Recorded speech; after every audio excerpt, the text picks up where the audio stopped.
possible transmissions of hadith. Anyone who rejects this will be considered a non-Muslim with Allah subhanahu wa ta'ala.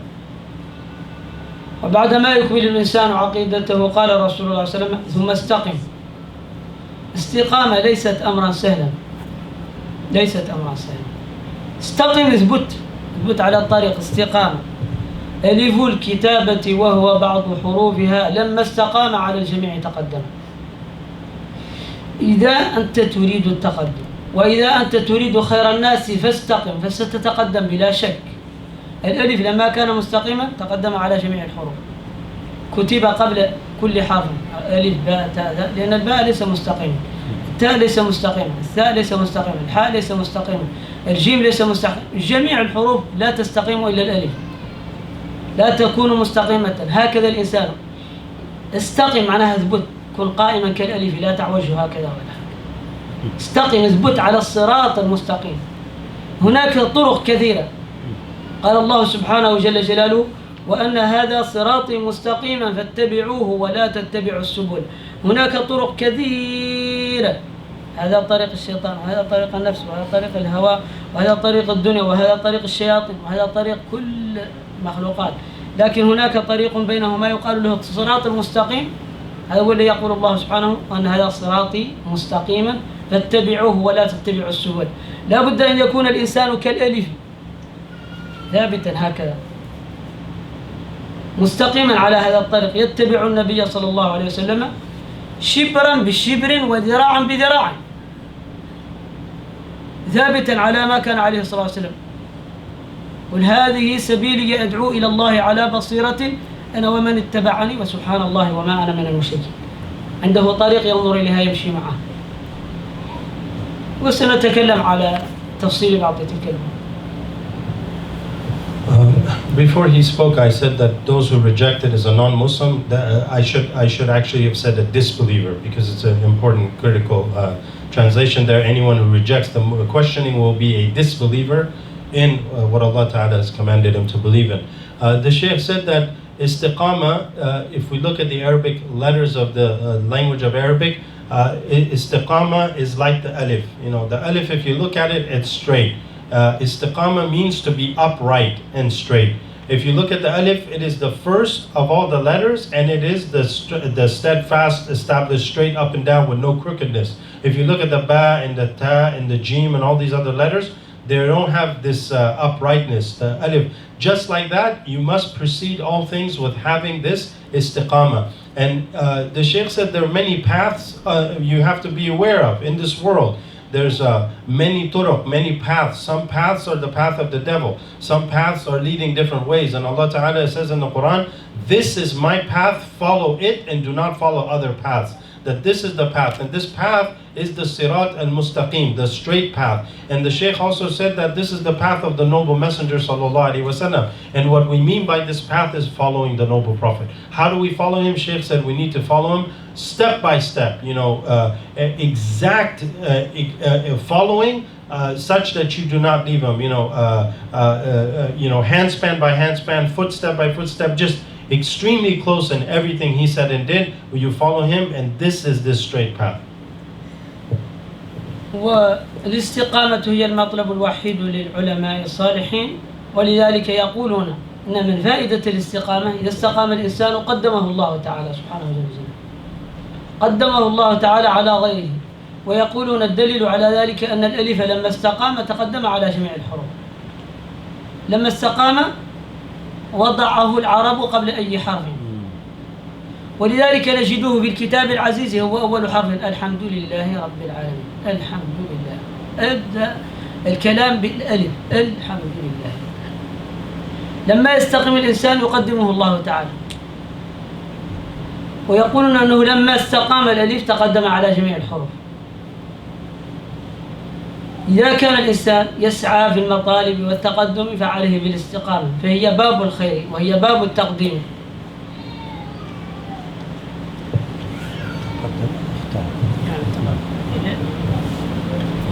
So if we look at alif again, looking at this letter, the Arabs, you can say put this first because those that have uprightness in the station of the scholars, they're put first, meaning they're preferred or have a higher rank than the others. He said that had any other letter in Arabic have a rank above that, it would have been the first letter. But the first letter of the Arabic language is alif because of its steadfastness or this uprightness, we can say. And because of this uprightness, it has been preferred. And the same reason that the scholars who have this maqam or this station, they have this uprightness, and this is why Allah Ta'ala has given them this type of preference. No. Or like Alhamdulillahi Rabbil Alameen, the first verse of the Quran also starts off with this alif as the first, so it precedes all the other verses because of this istiqama. الاستقامة كما بينا هي اتباع النبي صلى الله عليه وسلم. هي اتباع النبي صلى الله عليه وسلم أن يكون الإنسان ثابتا على ما أمره الله تعالى به ونبيه صلى الله عليه وسلم، كافا عن المعاصي ممتثلا للأوامر، حاصل التقوى اجتناب وامتثال في ظاهر وباطن في ذاتنا. أن يكون الإنسان متقيا في ظاهره وباطنه هي الاستقامة، لا يبالي بأي شيء غير ذلك، سواء وجد في ذلك الراحة أو لم توجد، وجدت الراحة أو لم توجد، وجد الاحترام أو لم يوجد، ثابت على الصراط المستقيم. هذه الاستقامة لا بد لها من دراسة ولا بد لها من تعب، لا بد من دراسة علم ابتداء. قال الإمام البخاري: باب العلم قبل العمل، فلا بد من علم وعمل. فإذا تعلم الإنسان ولم يعلم هذا لم يستقم حقيقة، وإذا عمل ولم يعلم هذا لم يستقم، هذا دجال. لا بد من جمع الأمرين: تعلم ما فرض الله تعالى، أن يعرف ما فرض الله تعالى، وأن يترك ما نهى الله تعالى ويعرف المنهيات، ويثبت فاعلا للطاعات تاركا للمعاصي، فاعلا للسنن، فاعلا للأنداب، تاركا للمكروهات. فإذا فعل ذلك استقام. وهذا لا بد له من وقت طويل، ليس الأمر كما تزعمون، واحد يأتي للمسجد ويصلي صلوات الخمس هنا في المسجد ويقول أنا مستقيم. أنت يعني معدوم، لست مستقيما، أنت معدوم. تعرف معنى معدوم؟ معدوم لا شيء له، يعني معدوم لا شيء. أنت تظنك مستقيم ولكنك معدوم، لم تبلغ درجة الوجود، أنت معدوم، لأن عبادتك كلها باطلة فهي معدومة، لأن عبادتك باطلة فهي معدومة غير موجودة. لم يتعلم ما هي فائدة الصلوات الخمس، هذا عبث. ما هي فائدة الوضوء بلا معرفته؟ هذه ليست استقامة، هذه مصيبة. كل الناس الآن عندما يريد أن يتوجه إلى الله تعالى يقول لا بد أن نمشي إلى المسجد، ولا بد أن نصلي الصلوات الخمس، ولا بد أن ندعو إلى الله تعالى. أنت تدعو إلى الشيطان، لا تدعو إلى الله، تدعو إلى الشيطان. تريد أن تصلي، أنت ما تصلي، أنت تلعب، أنت تلعب بالدين. اتخذوا آيات الله هزوا، هذه آيات الله سبحانه، صلاة وصوم وزكاة وطهارة بدون علم، هذا لعب، هذا لعب.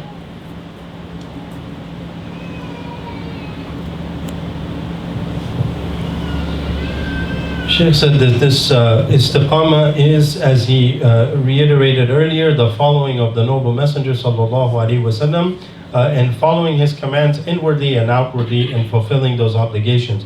He goes, but what must precede all of this is to study that which Allah has commanded you to study first. As Imam al-Bukhari put in his chapter organizing, the chapter of knowledge before action, so that if you do not learn first and you're acting, then this is criminal behavior, basically, is what the Shaykh is saying. He said, were a person to pray 5 times a day in congregation in the mosque, but not precede that with learning what Allah Ta'ala has commanded him to learn, then this person is basically what he called ma'doom, non-existent. It means he's nothing with Allah. And then he thinks to himself, I'm praying 5 times a day, I have istiqama. He said, in reality, you have nothing. You don't have istiqama. You don't even reach the rank of existence because you're taking the verses that Allah has commanded and the proofs that is given as a joke. You're playing with it. You're taking it lightly. And even worse than joking. Joking, he said, is better than that because you're playing with the religion of Allah. And if you make wudu and you're not doing this properly with knowledge and what's the benefit, then you're also wasting your time. That this has to be preceded with knowledge. And if you're not, he said, what needs to occur is you cannot act without knowledge. This cannot be, nor can you just have knowledge and not act. It has to be both together. فمن يصلي ولا يعرف الصلاة ومن يتطهر ولا يعرف الطهارة هذا لم يستقم لأن النبي صلى الله عليه وسلم يقول من توضأ مثل وضوء هذا. أنت لم تستقم، ما توضأت مثل وضوء النبي صلى الله عليه وسلم. هل نقلت هذا الوضوء من عالم إلى رسول الله صلى الله عليه وسلم؟ وأنت فقط سمعت قول الله تعالى إذا قمتم إلى الصلاة فاغسلوا وجوهكم وأيديكم إلى المرافق وامسحوا برؤوسكم وأرجلكم إلى الكعبين وإن كنتم جنوبا فاطهروا. وقلت هذا وأنا عربي وسمعت قول الله تعالى وتوضأت واغتسلت. أنت ما توضأت ولا اغتسلت. أنت أحسن مقاما من الصحابة. النبي صلى الله عليه وسلم قال لهم توضأوا مثل هذا. هم سمعوا قول الله تعالى لكنهم ما فهموا. النبي صلى الله عليه وسلم بين لهم قال من توضأ مثل وضوء هذا. معنى قول الله تعالى فاغسلوا وجوهكم وأيديكم من المرافق من توضأ مثل وضوء هذا. لماذا ما يكون الصحابة فهموا هذا؟ ما يحتاجون إلى أن يعلمهم النبي صلى الله عليه وسلم. ما يحتاجون. لماذا ما يكون فهموا هذا؟ نحن نظن حالنا أحسن من الصحابة. أنا سمعت قول الله تعالى فاغسلوا وجوهكم وأيديكم إلى المرافق وامسحوا برؤوسكم وأرجلكم إلى الكعبين. أنا توضأت كما قال الله تعالى. أنت ما توضأت كما قال الله تعالى. الله تعالى يقول وأنزلنا إليك الذكر لتبين للناس ما نزل إليهم ولعلهم يتفكرون. النبي صلى الله عليه وسلم بين ذلك وأنت ما أخذت البيان الذي بينه رسول الله صلى الله عليه وسلم وما أخذته من ورثته اللي هم العلماء. أنت لم تفعل ما قال الله تعالى. أنت لست مستقيما. أنت مجنون خارج عن الطريق. For this reason, you can also not establish istiqama and have steadfastness until you learn. Why? Because, for example, the Prophet ﷺ said, whoever performs wudu like this, like my wudu.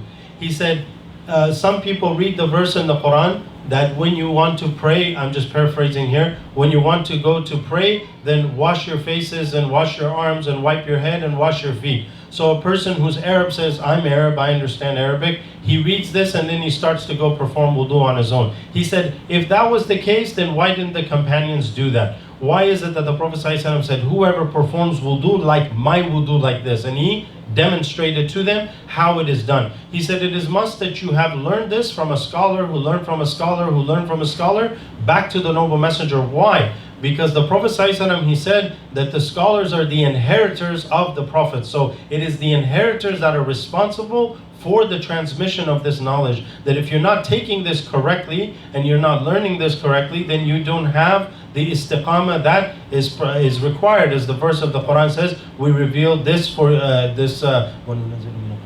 وأنزلنا إليك الذكر القرآن لتبين للناس ما نزل إليهم. No. Well, we revealed this dhikr to you so that you may clarify to the people what we have sent down. So this is the close meaning of that the Prophet ﷺ would always clarify to people what exactly they need to do. فالآن المسلمون خصوصا العرب يحسبون أنفسهم أكثر فهما من الصحابة. هذا حسب الواقع. لأن الواحد منهم يقرأ مصحفا فيتوضأ ويغتسل ما عنده أي علم ما جلس مع عالم وما قرأ ويقرأ مصحفا كاملا من أوله إلى آخره فاغسلوا وجوهكم وأيديكم إلى المرافق وامسحوا برؤوسكم وأرجلكم إلى الكعبين وإن كنتم جنوبا فاطهروا. يتوضأ بلا شيخ ويغتسل بلا شيخ ويصلي بلا شيخ. أين هذا من الدين؟ وما فيكم أحد يا عرب وما فيكم أحد يا عجم يأخذ كمبيوتر إلا بعد أن يسأل 1000 نصراني أو 1000 مهندس. لا يأخذ كمبيوتر أو تلفون إلا بعد ما يسأل يقول ماذا أفعل بهذه التلفون؟ يا أستاذي ما أفعل بهذه التلفون؟ يا أستاذي ماذا أفعل بهذا الكمبيوتر؟ يا أستاذي ماذا أفعل بهذه الآلة أو ميكروفون؟ ما لا بد أن يأخذ شيخا في هذه آلات الدنيا لا بد أن يخلع، لا يفعل أحد منكم شيئا إلا قبل أن يسأل ويستشير الإشارة الكامل، لكنه يقرأ القرآن بدون شيخ، ويصلي بدون شيخ، ويتطهر بدون شيخ، ولا يعرف أيضا الشيخ الذي يأخذ منه، قد يأخذ من دجال على أنه أخذ من واحد لا يعرفه، هل هو يعرفه شيئا، لا يعرف من أين أخذ، ولا من أين نام، ولا أين جلس، لا يعرف عنه شيئا. لكنه إذا أراد أن يأخذ كمبيوتر لا بد أن يأخذ جامعة خاصة متخصصة، لأن هذا شيء ضروري جدا. إذا جاءت الصلاة التي هي رأس المال لا يبالي من أين يأخذها، سمعت فلانا قال كذا، سمعت فلانا قال كذا، سمعت الله تعالى يقول اغسلوا وجوهكم وأيديكم المرافق. لكنه إذا أخذ كمبيوتر لا يقول سمعت الله قال كذا ولا يقول لا بد أن يمشي إلى شيطان ويأخذه من خواص الشياطين. هذا أعوذ بالله السميع العليم، هذا خطير جدا، هذا خطير. And if you look at the modern Arabs today, they say, or other than the Arabs, but you started saying that all Muslims, and they think that they even have more understanding than the Sahaba al-Kiram radiyallahu anhum, because they will read the Quran from the beginning to the end, and they will not refer anything to a scholar. They basically, what the Shaykh is saying is that they read the Quran, they take all their knowledges direct by themselves. They're not in need of a Shaykh. They don't read the Quran under a Shaykh, they don't ask for its meanings under a Shaykh, they're doing it all on their own. But rather these same people, when they use the computer, they ask others. When they're doing other affairs of this world, they actually have to ask special engineers, special shayateen, that they ask to guide them in those matters. But when it comes to the most important thing, which is the deen, they don't ask. Or they ask those that don't know. They think they know, and they're so-called scholars, but in reality they're not scholars and they don't have the correct knowledge that is needed. يظن الغمر أن الكتب تهدي أخا جهل لإدراك العلوم، وما يدري الجهول بأن فيها غوامض حيرت عقل الفهيم. إذا رمت العلوم بغير شيخ ضللت عن الصراط المستقيم، وتنطمس العلوم عليك حتى تكون أضل من توم الحكيم. هؤلاء الناس الذين يتكلمون بالعربية أو غير العرب، ولكن العرب يعني دائما يجتهدون في قراءة كتب العربية ولا يأخذون شيخا، هؤلاء جهال ولا يظنون أنهم جهال. وفي ذلك يقول ابن غازي، يقول إذا رمت العلوم بغير شيخ ضللت عن الصراط المستقيم، وتنطمس العلوم وتخفى عليك العلوم حتى تكون أضل من توم الحكيم. قال يظن الغمر الجاهل أن الكتب تهدي أخا جهل لإدراك العلوم. يظن الجاهل، الغمر يعني الجاهل الشديد، يظن أن الكتب تهدي أخا جهل صاحب الجهل لإدراك العلوم، وما يدري الجهول بأن فيها غوامض حيرت عقل الفهم. وهو لا يدري أن في هذه الكتب خصوصا الكتاب والسنة أشياء غريبة جدا حيرت فهم ابن عباس. ابن عباس لم يفهمها، حيرت عقل الفهيم. كم تحير ابن عباس، ما فهم بعض الآيات، ما فهمها وبقي متحيرا فيها. وكم توقف عمر ما فهم، كم توقف الصحابة في بعض الآيات ما فهموها، وكم توقف العلماء في بعض الأحاديث ما فهموها. في الكتب مسائل ما فهمها خالص العلماء وهو يقرأها بدون شيخ، يعني كأنها يعني أمر سهل جدا، كأنه يريد أن يأكل أو يشرب، كأنه يريد أن يأخذ لقمة من صحن أو كوبا من الماء، يعني هكذا يشرب، لا يحتاج أن يعلمه أحد. وما يدري الجهول بأن فيها غوامض حيرت عقل الفهيم. إذا رمت العلوم بغير شيخ ضللت عن الصراط المستقيم، وتنطمس العلوم عليك حتى تكون أضل من توم الحكيم. تخفى عليك العلوم وتبعد منها حتى تكون أضل من توم الحكيم. توم الحكيم كان رجلا من العرب خبيرا بالطب ويرجعون إليه حكيما جدا.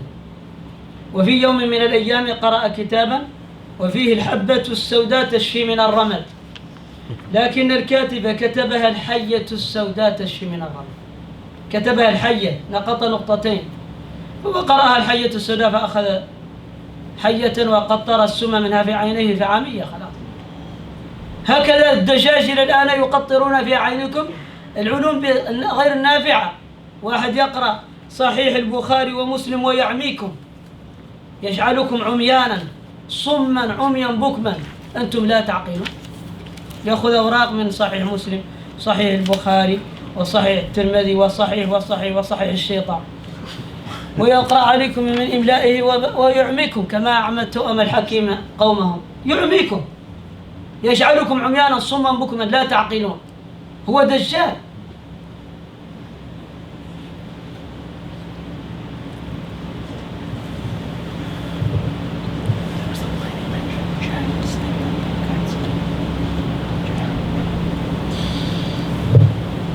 He says, again, reiterating some points, that the Arabs of this time in particular, they read the Quran and they read these other books and think that they're not in need of a scholar, as if it's as easy as drinking water. They see this as a very easy thing.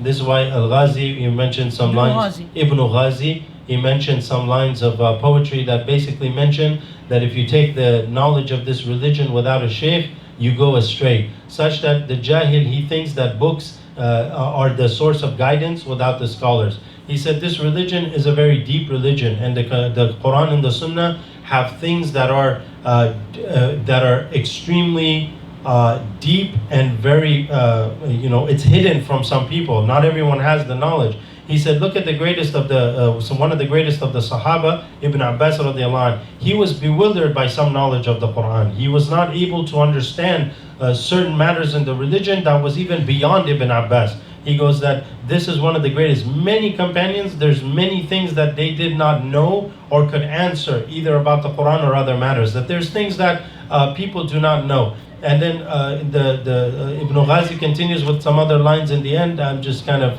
really squeezing it in, basically mentioning that إذا طلبت العلوم بغير شيخ ضللت على الصراط المستقيم. And if you take this religion without a scholar, without a sheikh guiding you, then you go astray from the straight path. Just like a person who is trying to cure people. He mentioned a story of a man that the book basically mentioned what sounds very similar in Arabic.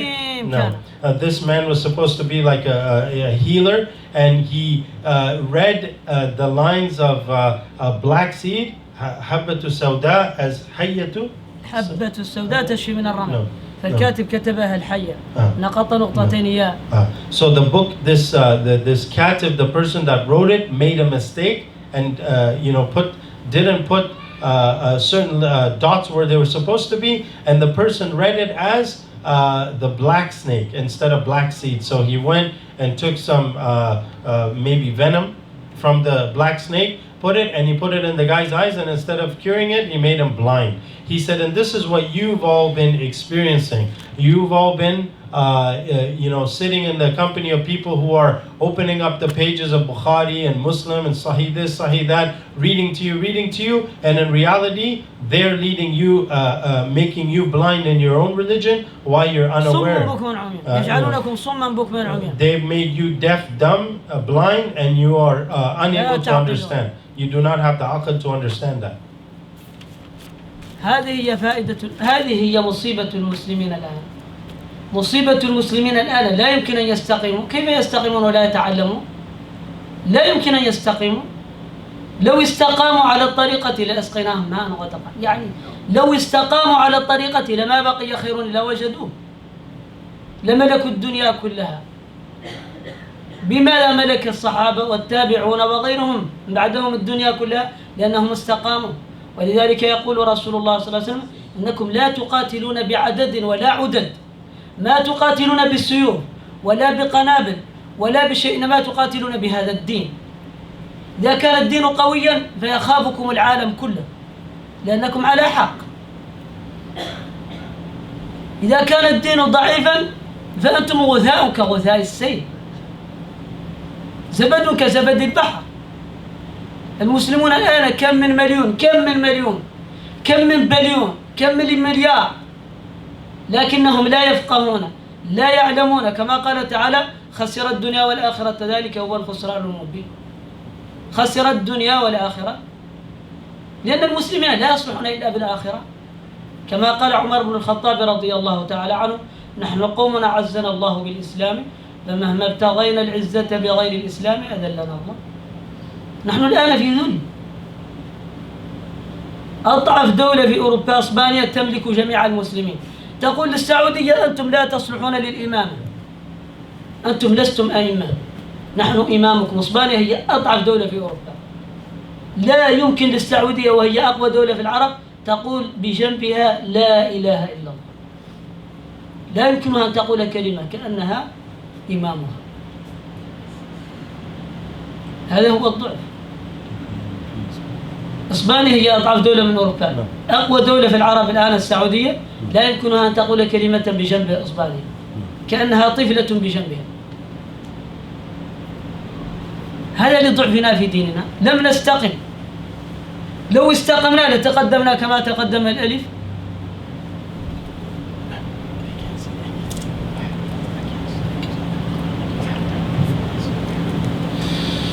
He said, if you look now in our religion, the Prophet ﷺ said that you fight in the way of Allah not with swords or weapons, but with this deen. لا تقاتلون بعدد ولا عدد، لا تقاتلون بكثير من الناس ولا يعني بآلات.